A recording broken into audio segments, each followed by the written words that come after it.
नाज़रीन, मैं हूं आपकी होस्ट मारिया खान और आप मुझे देख रहे हैं FM4 के टीवी के प्रोग्राम कामयाब लोग में।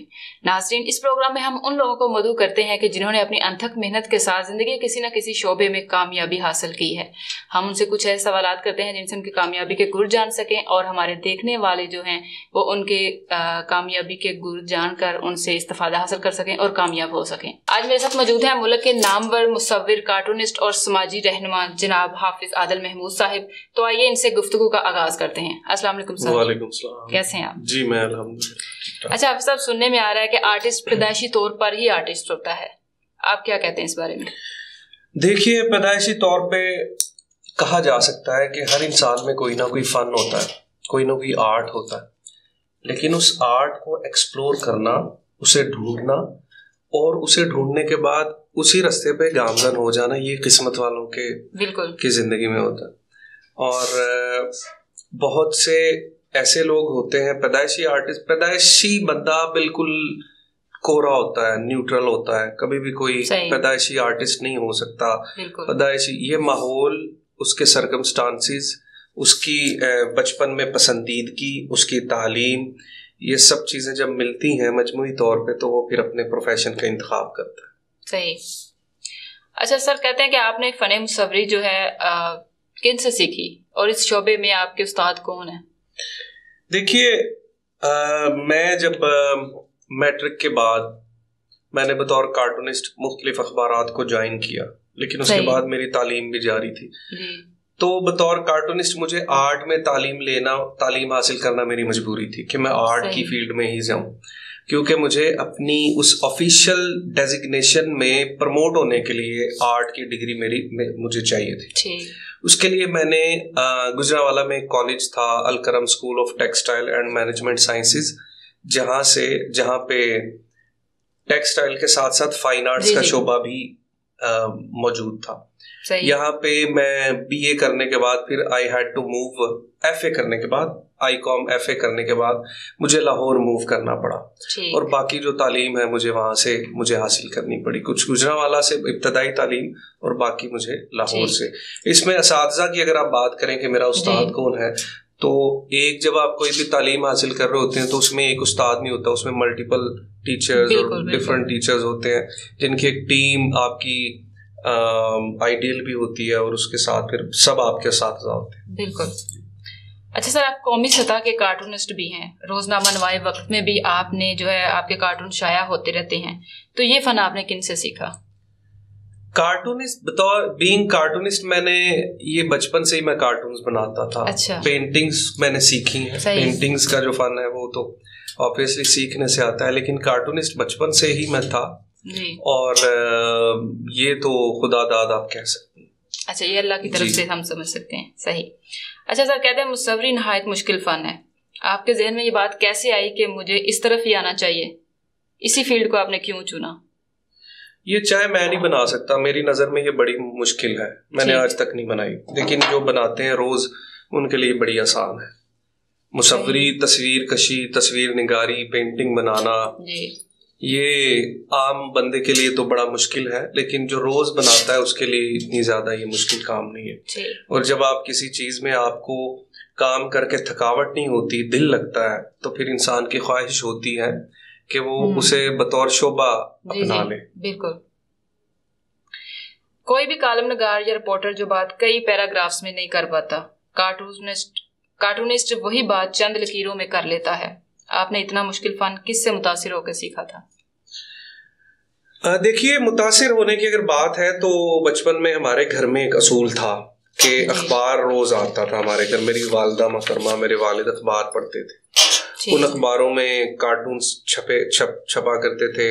90s की बात है, तब सबसे जो मारूफ कार्टूनिस्ट थे वो थे जावेद इकबाल, रोजनामा जंग में, जिनके कार्टून्स देख के हम बड़े इंस्पायर हुआ करते थे। मैं बहुत ज्यादा उनके कार्टून्स को फॉलो किया करता था। फिर एक वक्त ऐसा आया कि जब मैं रोजनामा जंग में कुछ अरसा मैंने काम किया है यंग तरंग पेज के लिए। I was student, first year का तब मैं स्टूडेंट था और बच्चों के पेज के लिए मैं काम करता था। तब मैं जावेद इकबाल साहब को कॉल किया करता था और वो इतने पोलाइट और हम्बल थे कि वो कितनी कितनी देर मेरी बात सुनते थे। तब पीसीओ से कॉल करनी, पीटीसीएल के उनके घर के नंबर पे, तो मैंने उनसे बातें करनी और मैंने उनसे आइडियाज़ लेने, तो वो मुझे कहते थे कि आदिल आप खुद से आइडिया सोचो। वो मुझे खुद सोचने पे कहते थे आप खुद सोचो, मुझसे पूछने।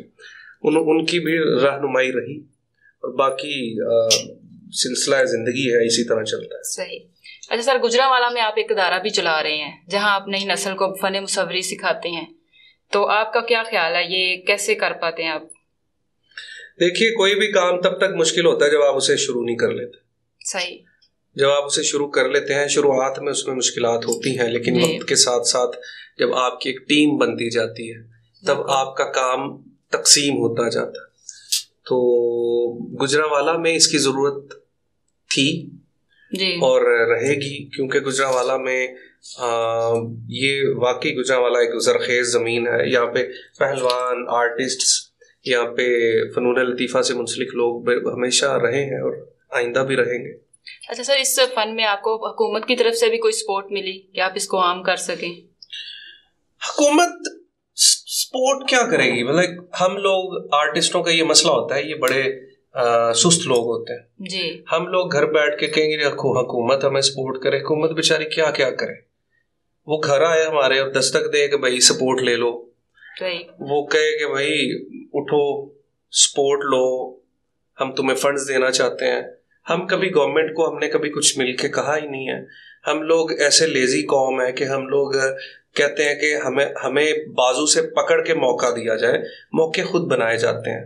गवर्नमेंट कभी भी आर्ट को डिस्करेज नहीं करती। गवर्नमेंट हमेशा आर्ट के लिए फंड्स भी निकालती है, आर्टिस्ट को इज्जत भी देती है। गवर्नमेंट हमेशा सपोर्ट करती है। आगे आर्टिस्ट खुद अपने साथ मुखलिस नहीं है तो फिर ब्लेम बाद में हम मुआशरे को दें कि यहाँ पे आर्टिस्ट की कदर नहीं है, यहाँ पे हुकूमत कुछ नहीं करती।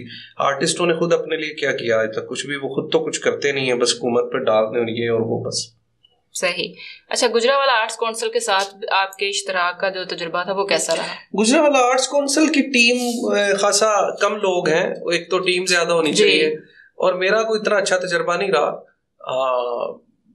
लाइक सारा मेरे पे बर्डन होता था, सब मैंने खुद काम करना होता था, तो ऐसा रहा है। लेकिन इतना को खास नहीं। गुजरांवाला आर्ट्स काउंसिल अच्छा तजुर्बा नहीं है आपका रहा? हाँ, मेरा तजुर्बा अच्छा है, इतना बुरा नहीं, अच्छा है। लेकिन ये है कि मेरे ख्याल में मैं गुजरांवाला आर्ट्स काउंसिल के साथ मैं मुंसलिक रहा हूँ, तो गुजरांवाला आर्ट्स काउंसिल से मेरी मोहब्बत है। मैं उनके डायरेक्टर और दीगर जो मुलाजमीन है, मेरी उनसे बड़ी मोहब्बत है और बड़ा ताल्लुक है।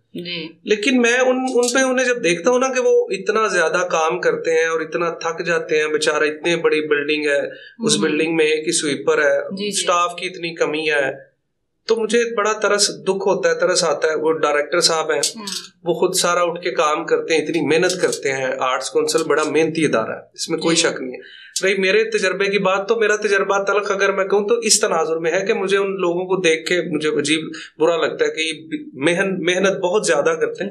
गवर्नमेंट को चाहिए कि गुजरांवाला आर्ट्स काउंसिल जो इदारा है, उस इदारे पे थोड़ी नजरसानी करें और थोड़ा सा उसके मुलाजमीन बढ़ाएं, उसका स्टाफ बढ़ाएं और थोड़ा सा डायरेक्टर को रिलैक्स करें मेंटली।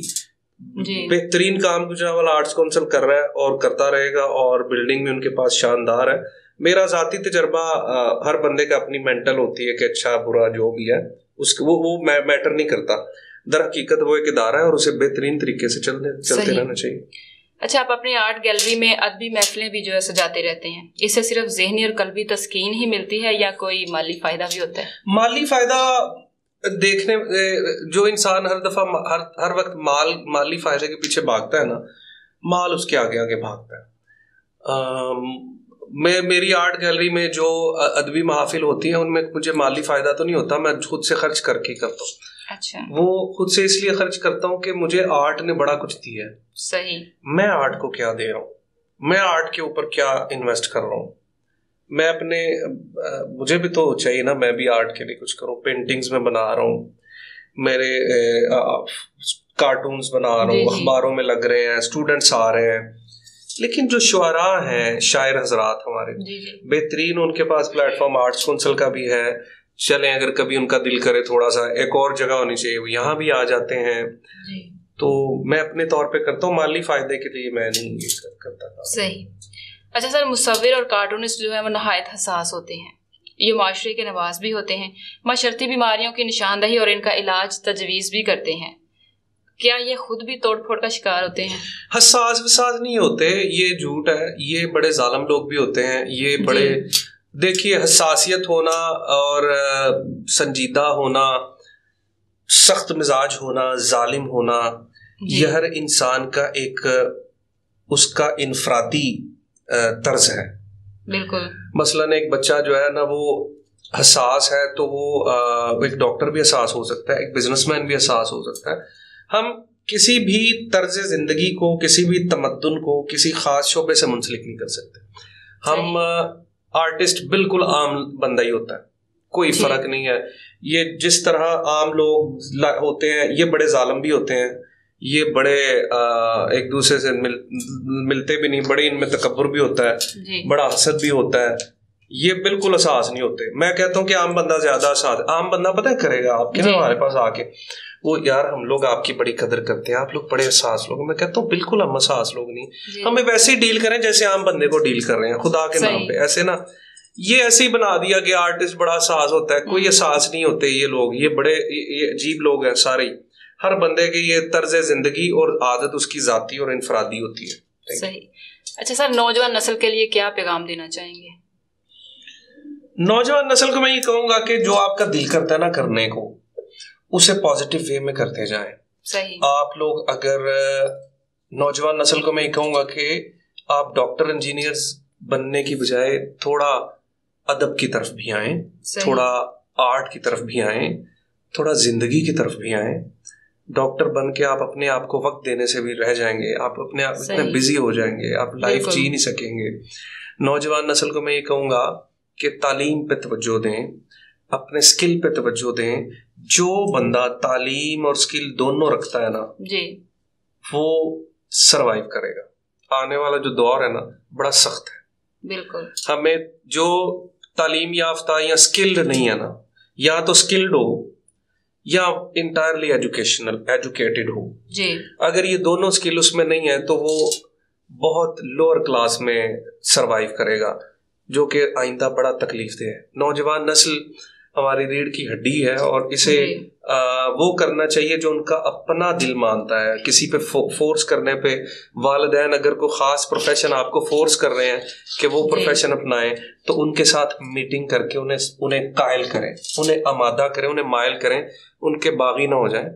और बिल्कुल मेरा बसी। बहुत शुक्रिया सर आपका।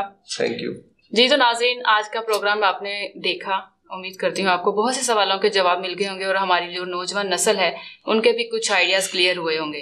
तो सर का बहुत शुक्रिया, ये हमारे स्टूडियो में तशरीफ लाए और हमें इतना टाइम दिया। तब इंशाल्लाह नेक्स्ट फिर हाजिर होंगे एक नए मेहमान के साथ, एक नई गुफ्तगू के साथ। तब तक के लिए इजाज़त दीजिए। अल्लाह हाफिज़।